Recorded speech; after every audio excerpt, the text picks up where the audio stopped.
Alright guys, welcome to This Week in Wrestling, covering everything that's gone on over the course of this past week. A week which seen 2K blow the doors off of WWE's hatch to reveal none other than Bill Goldberg, who was announced as this year's pre-order bonus for WWE 2K17, meaning players who pre-order the game will receive 2 versions of Goldberg, as well as 2 WCW arenas in Nitro and Halloween Havoc.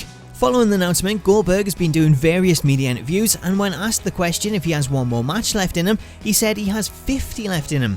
But it all depends on the situation and finding the right opponent, of which Goldberg said he'd love to work with the likes of Undertaker, Roman Reigns, and even the man he faced at WrestleMania 20 and is set to square off with in WWE 2K17 in Brock Lesnar.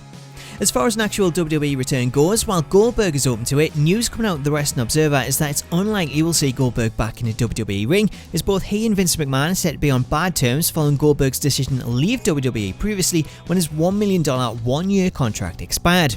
In this week's Question of the Week, we're asking, would you like to see Goldberg make an actual return to WWE, and if so, who would you have him face? You can see Twitter responses to this week's question scrolling across the bottom of the screen, but make sure to get involved and leave your thoughts in the comments.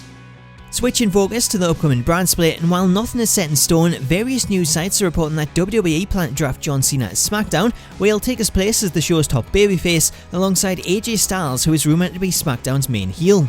Leading into this, we'll see both men face off at this month's Money in the Bank pay-per-view, after Styles and the club attacked Cena this week on Raw when he made his Memorial Day return. As for Raw, the same sites are reporting that Roman Reigns and Seth Rollins will be the show's top 2, as they too get set to face off this month at Money in the Bank for the WWE World Heavyweight Championship.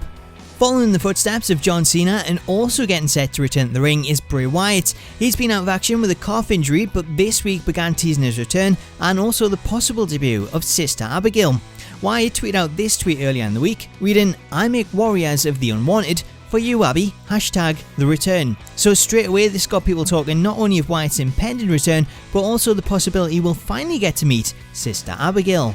Speaking of the unwanted, and this week seen Northeast Wrestling announce that Cody Rhodes will be making his first post-WWE appearance, as he's set to take on Kurt Angle at Wrestling Under the Stars on Saturday, August 27th at the Duchess Stadium in New York. Moving on to some controversial news, and Jimmy Superfly Snuka has been in the news this week, as he was set to face trial for third-degree murder and involuntary manslaughter in the 1983 death of his then-girlfriend Nancy Argentino, but a judge has ruled that Snuka is not competent to stand trial. A hearing is set to take place in 6 months' time, although Snuka's defence attorneys have said his condition will only get worse. Looking ahead to next week, and this coming Wednesday sees the latest in the NXT TakeOver shows, this time labelled The End, as Finn Balor takes on Samoa Joe for the NXT Championship, Nia Jax goes up against Asuka for the Women's Championship, Dash and Dawson wrestle American Alpha for the Tag Championships, and singles action sees Austin Aries taking on Shinsuke Nakamura, and the Perfect 10 Ty Dillinger facing off against Andrade Almas. The action all goes down this coming Wednesday, June 8th, live on the WWE Network. Finally, this week seen The Rock sit down for an interview with GQ UK, where he was asked what his greatest role was. The Rock answered, "It doesn't matter!" He didn't really. What he really said was his greatest role is none other than The Rock himself. He said The Rock was, still is in fact, the best role I ever get to play. I was being me, but turned all the way up to 10. I could say anything, do anything, and I would wink and everyone was in on the joke. They got it. I was connecting, it was perfect. But I couldn't help feeling I'd achieved everything I wanted to in wrestling. By the end of 1998, I was the youngest world champion and making a lot of money, but I wanted to know what was next. Well, as you know, it turned out movies were next, with The Rock going on to talk about how he chooses his roles, and finally being asked whether he'd thought about a political run. The Rock answered, "I'll be honest, I haven't ruled politics out.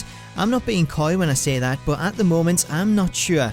I can't deny that the thought of being governor, the thought of being president is alluring, and beyond that it would be an opportunity to make a real impact on people's lives on a global scale. But there are a lot of other things I want to do first."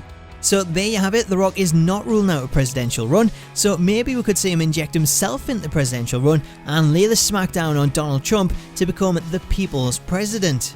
Anyway guys, that brings us to the end of This Week in Wrestling, but make sure to get involved on all of this week's stories in the comments, and if you've enjoyed this week's show, then I'd really appreciate it if you could drop it a like rating. Until next time, thanks for watching, I hope you all have an awesome weekend, and I'll catch you later.